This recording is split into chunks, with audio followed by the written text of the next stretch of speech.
Hi Stampers, it's Elizabeth from stampscrapandmore.com, and over the last couple of weeks I've been playing with some software called eCam Live. I work on a Mac, and this is a software that allows me to record and switch between scenes, and so you can see what's on my desktop. There's a bunch of other software out there that demonstrators use, but they're really expensive. So I was on the hunt for looking for something that was cost effective, and eCam Live does what I need it to do, and it's relatively inexpensive. So could kick myself because up until March the 1st it was a flat fee of $79 and you owned it, but now it's subscription based, which is not good for me. I waited too long to actually test it out. Anyhow, so here is my first eCam Live video, and I am going to show you how to make these Easter treat boxes.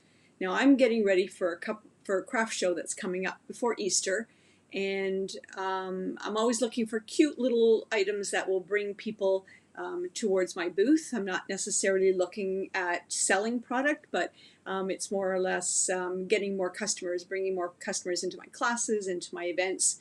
And but I do have some items for sale, some small items that bring people into the booth and makes up my booth fee. But so this is one of the items that I have at the booth.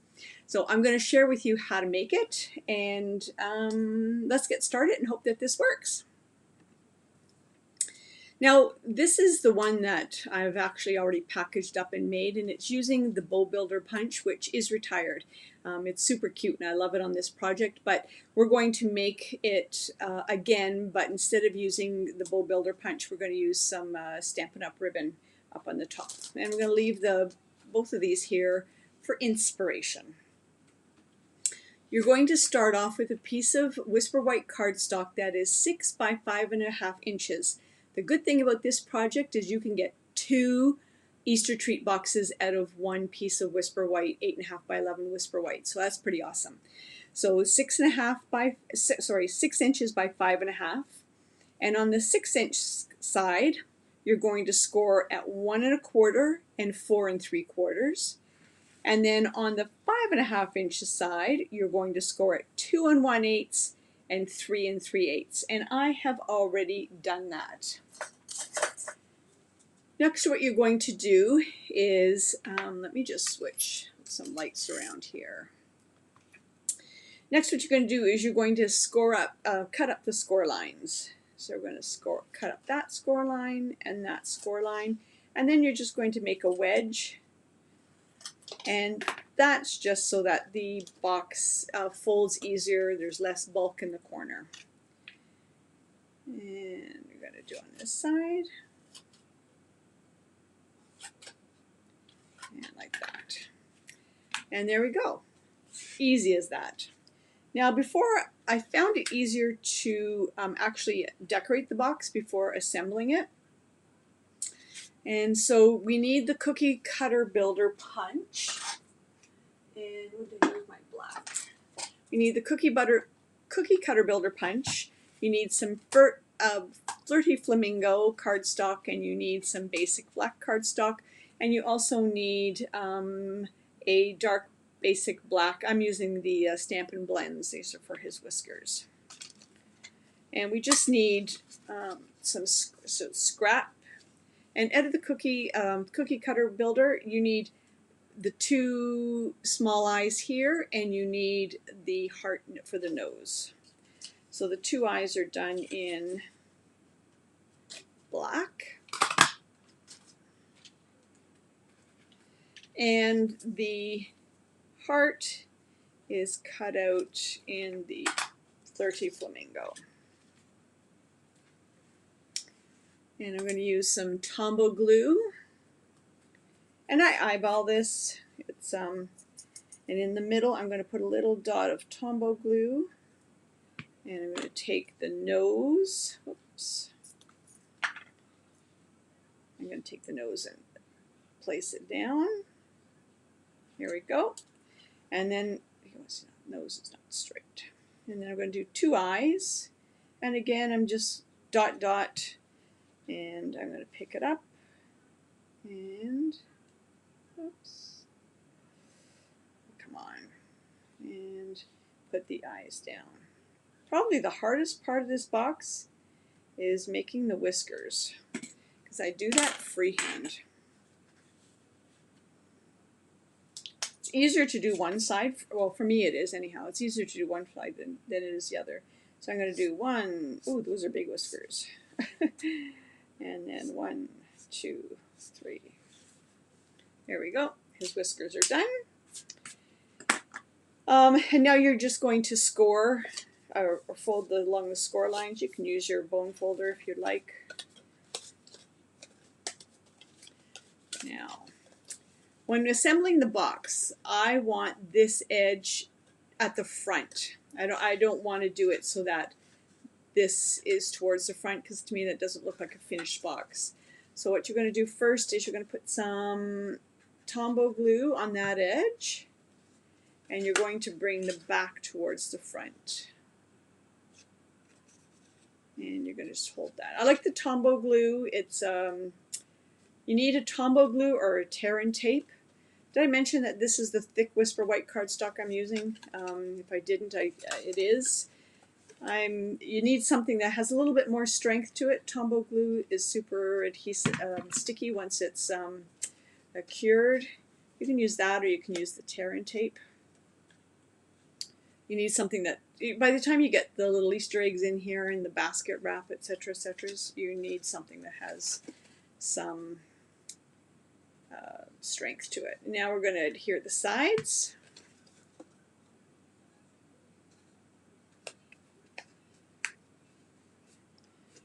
Now for the ears, while I'm holding that down, I'm using the layering ovals, and I'm using the smallest two. And they just sort of nest inside each other. And I've cut them out already, and I've cut the ears out in, again, I use the thick Whisper white. It's actually a cutoff from when you cut this down. You have some left over, so I use those to make the ears. There we go. So you do the larger of the two in Whisper white, and then you do the smaller in the Flirty Flamingo, and I have already cut those out. And you're going to put some liquid glue on the back, and when you adhere the ears, you're going to put them towards the bottom, and that way you kind of get that rounded ear look at the top.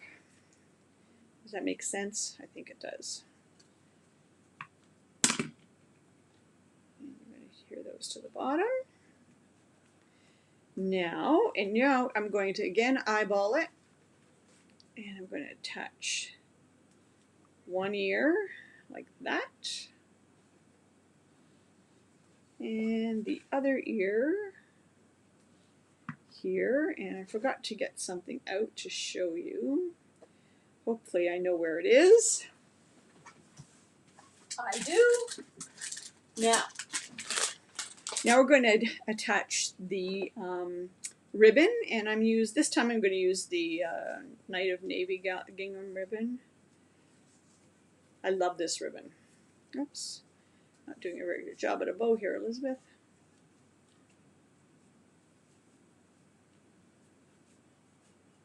Like, I really do like the bow builder punch for this, but it's okay. We can improvise with, if you want to use all current Stampin' Up! Product. Speaking of current Stampin' Up! Product, you know the retirement list will be coming out in the next few weeks. Okay, and that's not a great bow, but it'll do, and I'm just going to edge it. And in this case, you can put the bow, oh, he's too big. Too big, too big, too big. You can put the bow here, like that, or in this case, you can put the bow there. I'm going to put it on its ear. Its tails are still too long. Okay, and I'm going to get out glue dots, because the bow is kind of big. I'm just going to use a couple of glue dots. There we go. And there's the bow on the ear. Now, to finish it off, Ta-da! I've got cotton balls. Actually, they're not cotton balls. These are, I don't know what they're called, pom-poms. Got them at the craft store. And for the sake of the video, I'm going to use the Tombow glue to put it on, but I think in this case, if I were, for all the others that I made, I actually used the hot glue gun. I think it'll stick better, but for the sake of the video, I'm just going to use the, there we go. And that's the back of them. Isn't that cute? Isn't he cute? Anyhow, here is what he looks like all packaged up. And there's the cotton ball on the bottom. Or cotton ball, the pom-pom. So there is the the bunny box using all Stampin' Up product. All Stampin' Up current product. Well, other than that, that's not Stampin' Up. I hope you enjoyed this tutorial, and if you have any questions, just leave a message and I'll get back to you.